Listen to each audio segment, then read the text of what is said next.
1970s, the year of discos and the year of fun. Everybody hangs around. But also the decade of killers. The young boy who was kidnapped. Two different paths, but both equally horrifying. Saved a 7-year-old boy. One was a victim and the other was a killer. You can see through his eyes the hate he has. This is the story of the brothers, Cary and Stayner. Stephen Stayner disappeared on his way home from school in Merced, California. He was 7 years old. The Stayner family was marked by tragedy after tragedy. One went out and came back and said that he went to court. First with the kidnapping of young Stephen. And he got in possession of me and said that I was his. And then with the absolutely heinous discovery, his older brother, Cary, was a serial killer. In Sacramento today, a motel handyman has confessed to killing a woman in Yosemite National Park. I mean, pretty much they knew right away that this fellow was a local. To this day, so many questions remain. Well, February marks 25 years since the murders of the Yosemite sightseer. People wonder, did one event inspire the other? 7 years I'd been supposedly an only child. Now I had to compete with a brother and 3 sisters. Was Cary's reign of terror something that possibly could have been stopped? Somebody has had to see some of this, something that's gone on. Was it that the Stayner family just was destined for misery and a legacy that would haunt them forever? I feel terrible. I'm supposed to die. Excuse me. To understand the tragedy of the Stayner family, we have to start at the beginning. Stephen Stayner was only 7 when he was kidnapped, but his eventual escape 7 years later would bring his family so much joy. That is until his older brother Cary began fulfilling his own dark and twisted fantasies. Different paths, and one being captured by evil, and the other becoming the evil nature and evil itself. The Stayner story begins with Delbert and Cary Stayner. They'd always planned on having a really big family, and that's exactly what they got. Jody and Cary, they came first, followed by Cindy, followed by Corey, followed by Steve. 5 was the perfect number for Del and Kay. And as the brood grew older, they noticed just how different each child is from the other. I mean, that's typically the case with birth orders in most families. So they lived on a picture-perfect street in Merced, California. And the children would play with all the neighborhood kids. Like, everything was fine. But things would soon change. So when Stephen was 7, he was only in the 2nd grade. He knew his first name and basic details about his family. But for the most part, he was just a kid enjoying the simple pleasures of his everyday life. His family, all his teachers, they would always talk about, Stephen is so helpful, Stephen is great. And the only thing he ever wanted to do was really help the people around him. People were saying that Stephen also trusted people a little too easily. And sadly, it was these pure-hearted characteristics that would later on get him in trouble. So on December 4th, 1972, Kay was supposed to pick up Stephen from school. But something happened, just a personal matter. She got delayed. And while she was on her way to pick something up for Del, and she got to the school a little bit late, she kind of panicked. Stephen was nowhere to be found.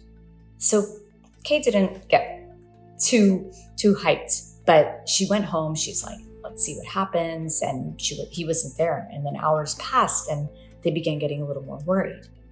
The kids would often stay out late playing with other neighborhood kids. It's just normal, it's the 70s. By the way, it's not the way it is today. It was a completely different time. Kay figured that Stephen was probably out riding his bike, maybe walking home from school. She just really wasn't so concerned. But as evening fell, they began to panic and they called the police. And a search party was immediately launched for Stephen. And investigators started examining the route Stephen would have taken to get home. To get to his house, he would have had to cross Yosemite Parkway, which was an access road to Yosemite National Park. Everybody started wondering, maybe he got lost in the park or maybe someone had taken him. The possibilities were really endless. At this time, there wasn't CCTV, and if Stephen had gotten lost in the park, rescuers would have been forced to search over 1,187 square miles or 758 acres of land. Sure, Stephen wouldn't have gotten far in only one day, but there were so many hiking trails and hidden areas that it would have been easy for him to get lost and maybe slip and fall. But now we know the truth of what happened that day. And let's just say that getting lost in Yosemite might have been the less tragic outcome. That day, as Stephen walked home, he was stopped by a man named Irvin Edward Murphy.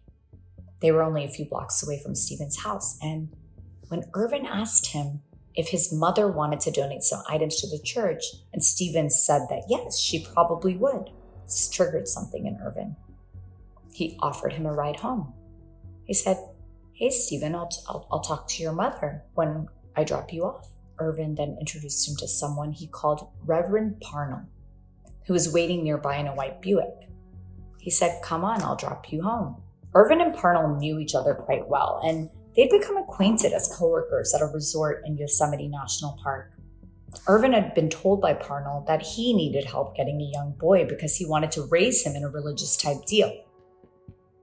What does that even mean? The plan that day was that Irvin would pass out religious tracts to any young boys walking home from school.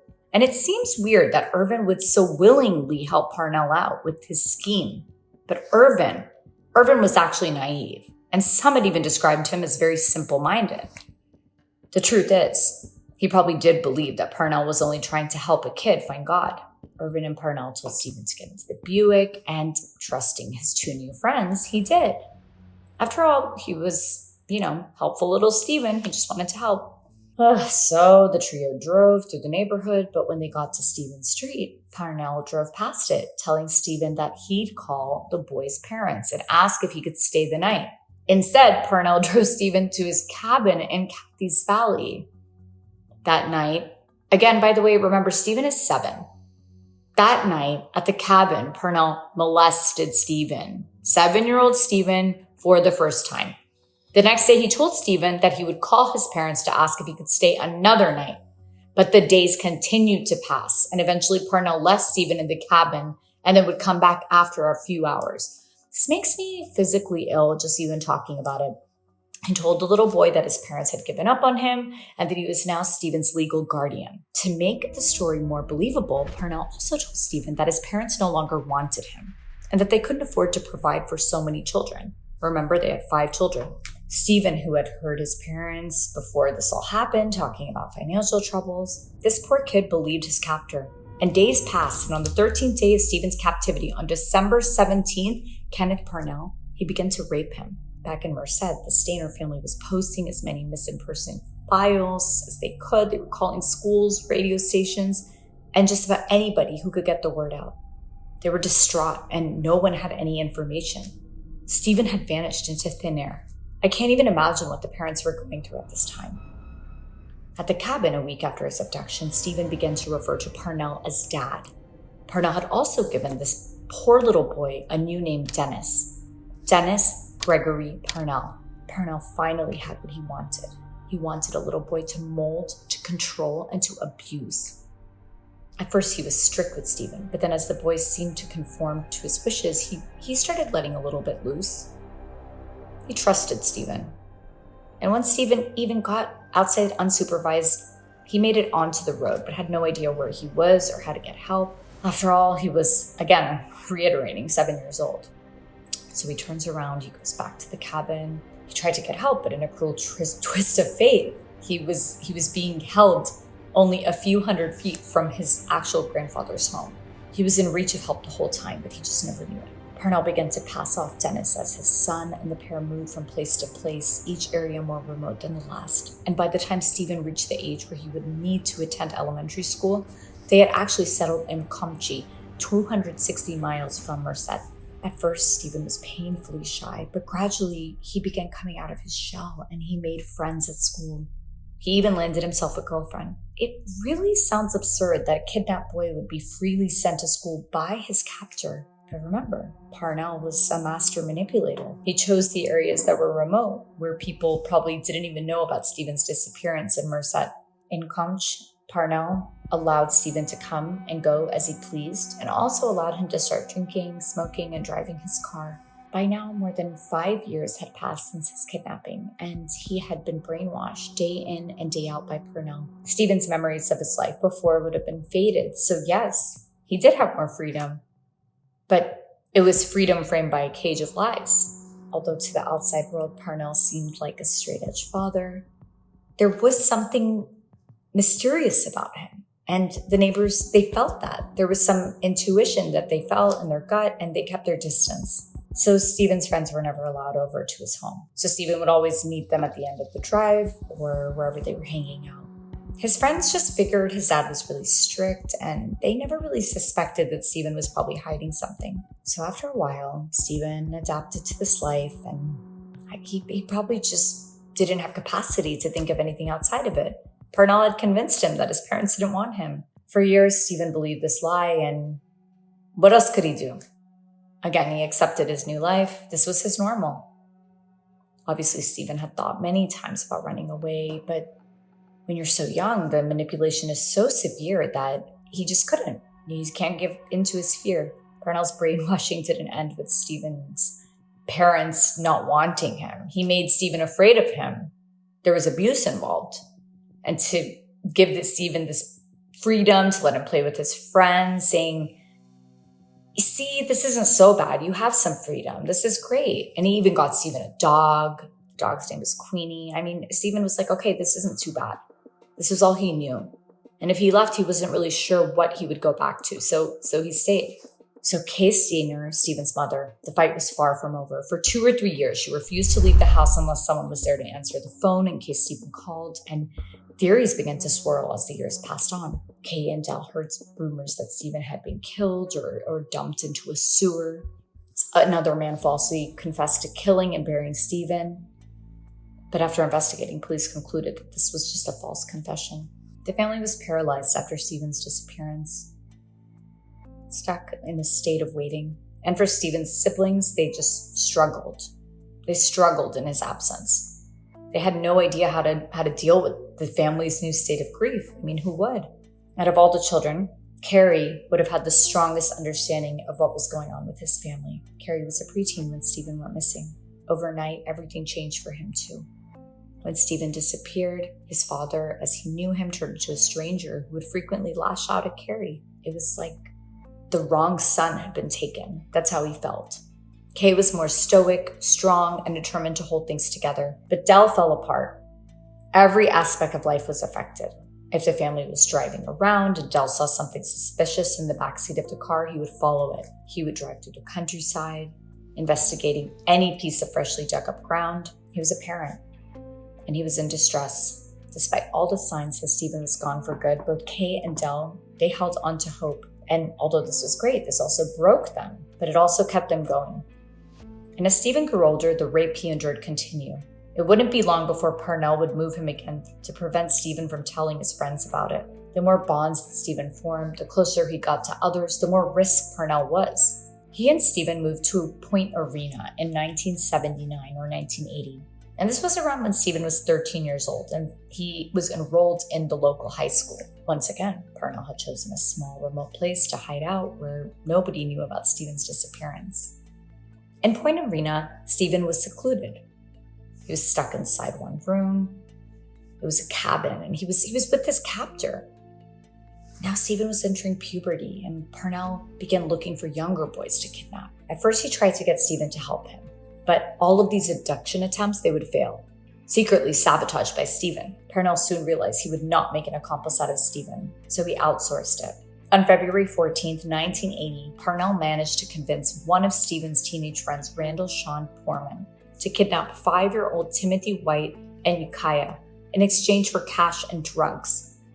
One day, Stephen returned home to the cabin where Parnell was waiting with Timmy.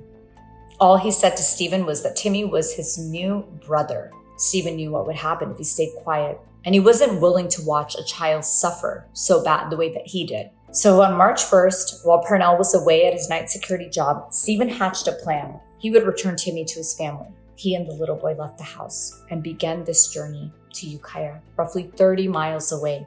They were able to hitchhike instead of walking the route. Throughout the car ride, Timmy and Stephen were silent, not letting on that they had both just escaped a nightmare. Once the boys reached Ukiah, Stephen took Timmy to the police station. This is a breaking point, not just for Timmy, but also for Stephen. He handed Timmy over to the officers, who immediately recognized the little boy. The officer then asked Stephen who he was, but all Stephen could say was, I know my first name is Stephen. Police sprung into action, and as the sun rose the next morning, Purnell had already been arrested on suspicion of the abduction of both Stephen and Timmy. Police had also done a background check on Purnell and discovered that he had a previous sodomy conviction from 1951. The very morning Stephen was found, at 3 a.m., Cary Stayner woke up to an officer standing outside her door. At first, she thought it had something to do with Cary. But instead, the officer told her that Stephen had been found in Ukiah. The next day, they were reunited after 7 long years apart. The reunion drew a massive crowd with reporters, photographers, and neighbors. Everyone was thrilled. As Stephen hugged his parents, the crowd cheered and the cameras flashed as the moment was captured. It was a true fairy tale ending that friends, neighbors, and even strangers had come to witness. Honestly, it was emotional. And it sounds like it was a miracle. 7 years. Stephen was hailed as a returning hero, and he saved another boy's life. But what appeared to be a fairy tale ending was far from it. After the reunion, Stephen had to do countless interviews, and in one, his father even said he was grateful to Kenneth Purnell for taking care of his son for all those years. Of course, Kay and Dell, I know, don't get upset, they didn't know all of the sexual abuse that Stephen had suffered at that point. Police were only investigating a possible abduction. To outsiders, it looked like Purnell just wanted a family, and most thought it was a sign of compassion, that he kept Stephen fed and clothed and happy. And when police had asked Stephen about the possibility of any sexual abuse, he had denied that there was any. His parents also couldn't seem to deal with the fact that now Stephen was a teenager. Everything had changed. In addition to this, the media was hounding the family. On Stephen's first day of 9th grade, a news crew followed him around to document it, making it difficult for him to adjust to his new life. Kay wanted to get her son into therapy as soon as possible. But Dell, his dad, fought against it. He didn't trust therapists. And Stephen himself said he didn't want it. He didn't feel like he needed it. He almost removed everything that had happened and was happening. He disassociated. Stephen didn't want to talk about anything. He didn't want to talk about the good parts of his life that he'd experienced. Can you imagine 7 years of abuse? With all the attention placed on him, his siblings kind of felt jealous, particularly Cary, who at this point was 17 years old.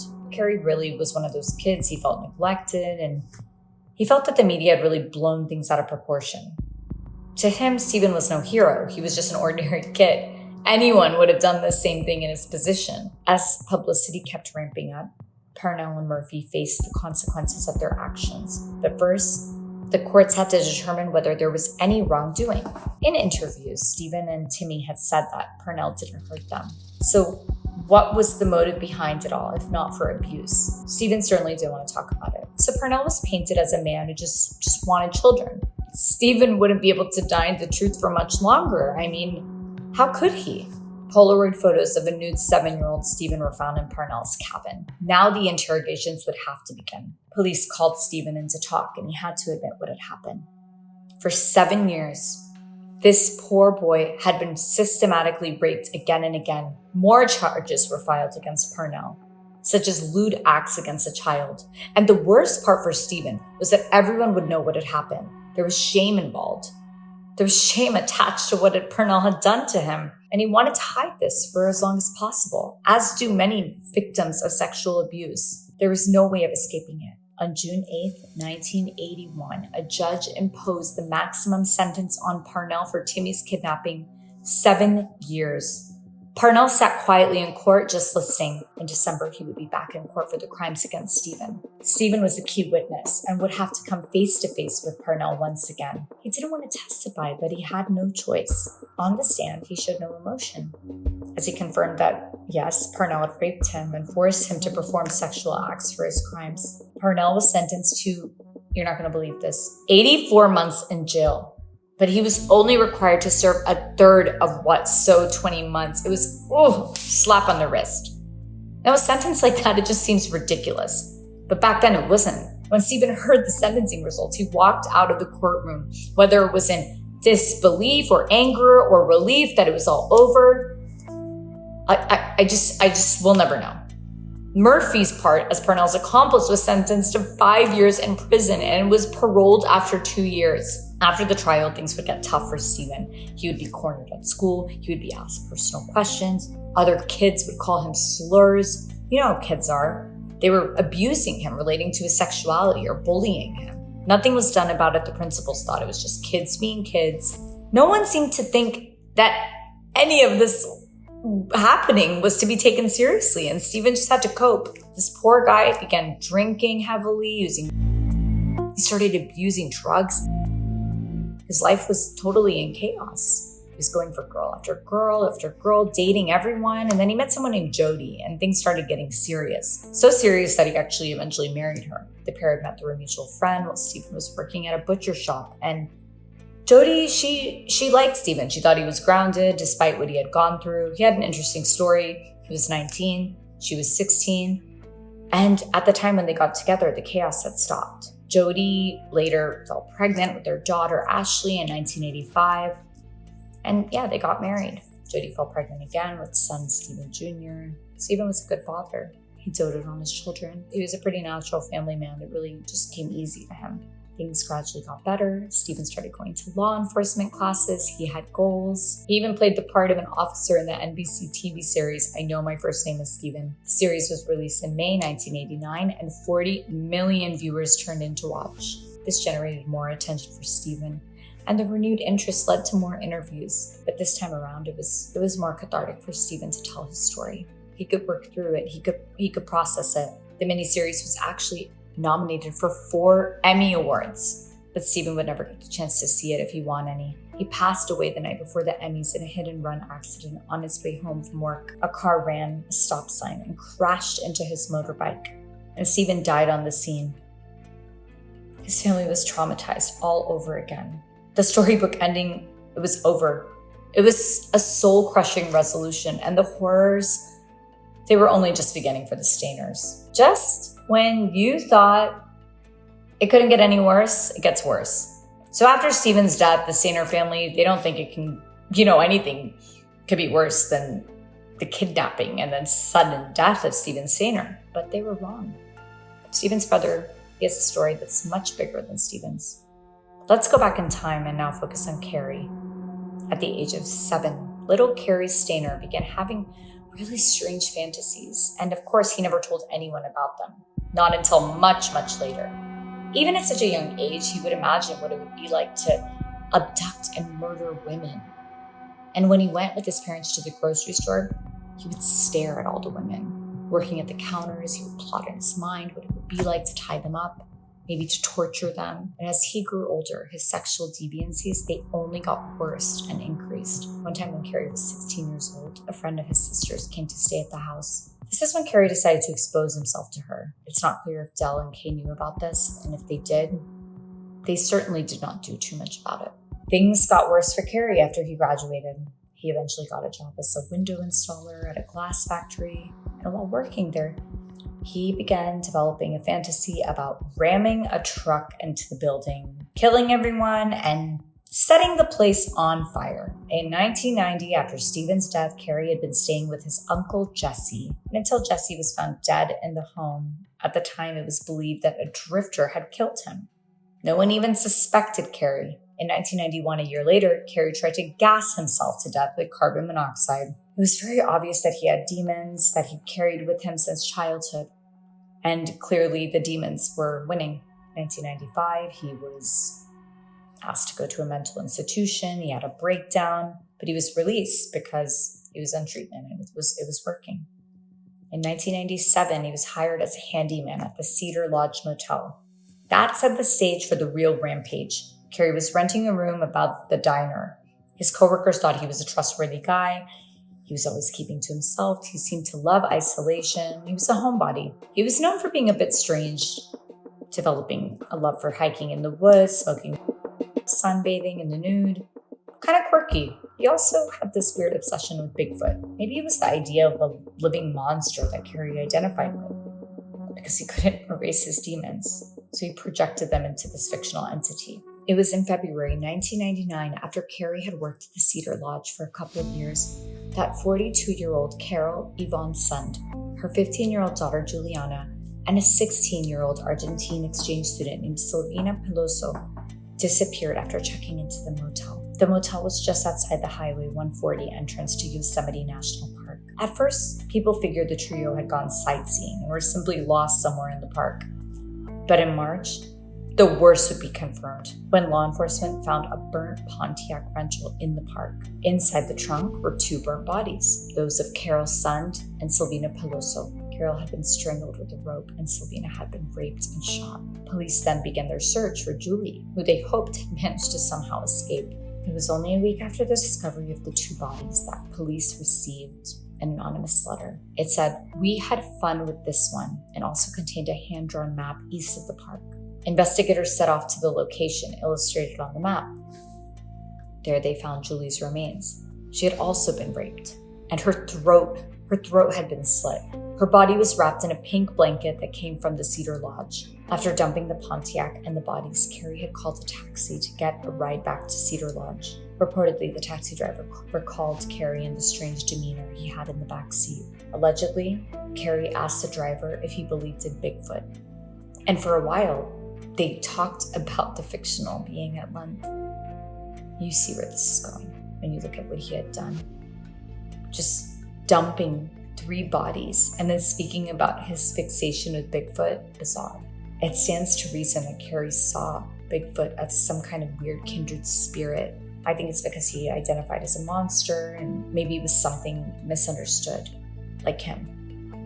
Either way, he was something to be feared and he wanted people to know it. He wanted to be feared. Immediately after the remains of the 3 women were uncovered, the FBI and local law enforcement, they began rounding up all of the local criminals and fugitives convicted of similar crimes. They really needed to know who did this. They began interviewing employees of the Cedar Lodge Motel. But Cary, although interviewed, he wasn't for some reason considered a suspect as he had no prior criminal record, and he was really good about keeping his cool under questioning. Several months later, on July 22nd, the body of Joy Ruth Armstrong, a 26-year-old Yosemite Institute employee, was found at a creek in Yosemite. I hate saying this, but her head had been sawed off. And now police were certain they had a serial killer on their hands. Eyewitnesses soon came forward saying that they had seen a car outside of Joy's cabin, and it was a blue 1972 International Scout. The car was known to many of the residents living in the area. It was Cary's car. And with that, Cary Stayner, he became the prime suspect. Detectives managed to track him down at the Laguna del Sol nudist resort in Wilton, and there he was arrested and taken to Sacramento for questioning. During the interrogation, he surprised detectives by not only admitting to Joy's murder, but also that of Carol, Silvina, and Julie. At that point, the potential of a serial killer was only a suspicion, but Cary, he's now confirmed it. And he told detectives that at midnight, on the day the trio disappeared, that he knocked at Carol's door. He told her, "Hey, Carol, there's a leak in the bathroom and I need to come fix it immediately." And Carol was, at first she protested. She was like, "No, I don't want to. I'm fine. We can do it in the morning." But he insisted and he eventually just convinced her to let him in the room. And once he was inside, Cary pulled out a gun, took the 2 teenage girls, locked them in the bathroom, and then he strangled Carol to death. This guy is sick. And once it was over, he returned to the girls and raped them, only killing Silvina after she refused to cooperate. As the 2 dead bodies lay beside him, Cary, he abused Julie for hours. And the sun rose. He decided to take her out to the woods, east of the park to a reservoir 90 miles from Yosemite. There he slit her throat, left her to bleed on the hillside, and admitted that he had planned the murders well over a year in advance, and that he had sent the note because it bothered him that Julie's remains were lying out there in the open. So he thought he was really helping them out, exposing his crimes to the FBI agents. Jeffrey Rennick, he was the one in task to interrogate Cary. He offered Cary in exchange for his confession. Cary wanted indecent images of young girls, reward money to go to his family, and he wanted to be incarcerated at a detention center close to home. For a full confession, these were his horrifying demands. Ultimately, he was offered only one option, and he chose child.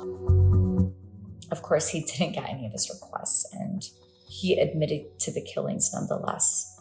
News of the arrest, it made the headlines, and The Stayner family, they had to contend with the media again.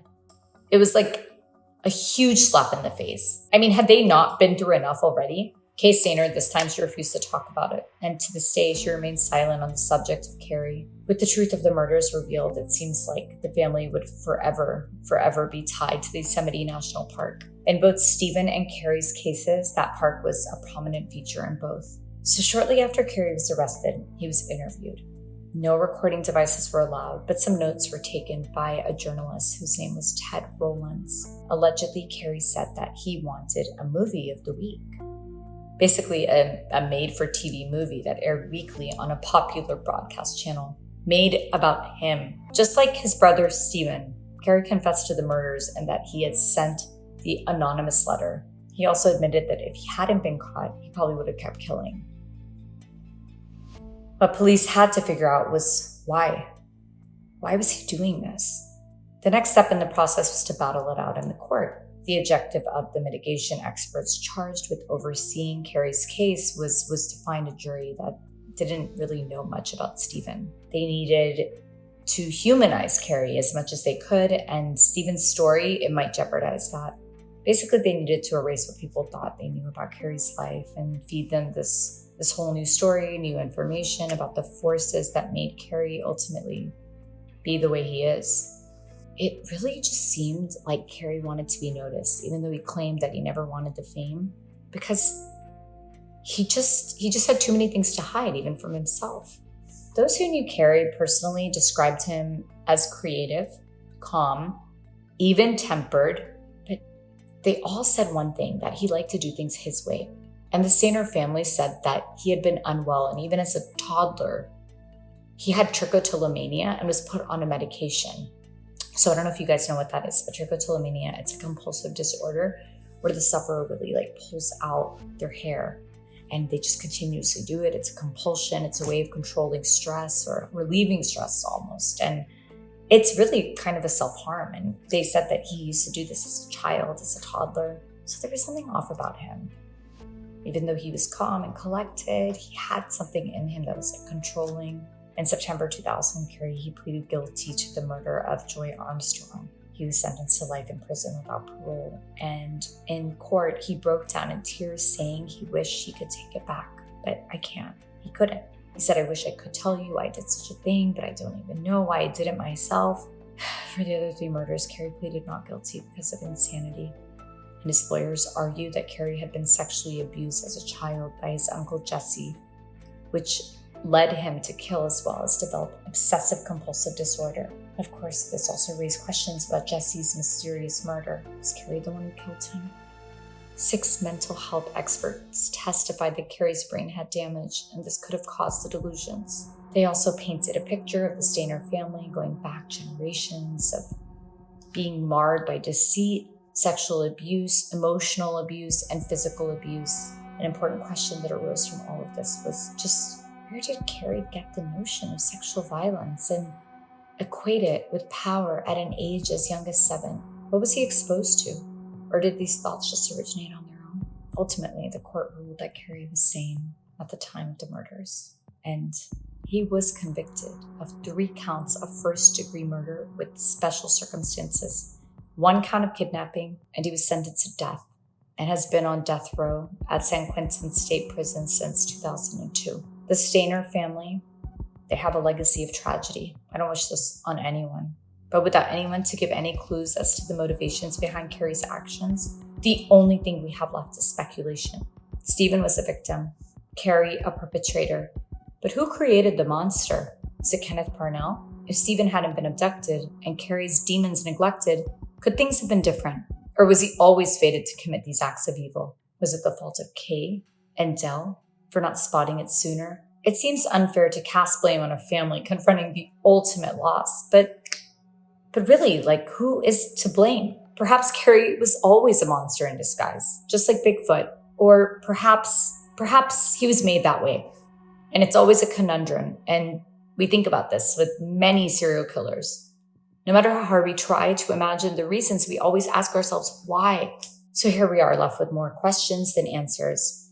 The Stayner family's story is one of unspeakable horror, of a victim who became a hero and a brother who turned into a killer. But as we sift through the wreckage of their lives, we're really forced to confront the terrifying possibility that some monsters are born while others are made. In the end, Cary Stayner's true nature remains an enigma, a mystery buried deep in the twisted labyrinth of his mind, where the lines between victim and villain, they're blurred until they're almost impossible to see.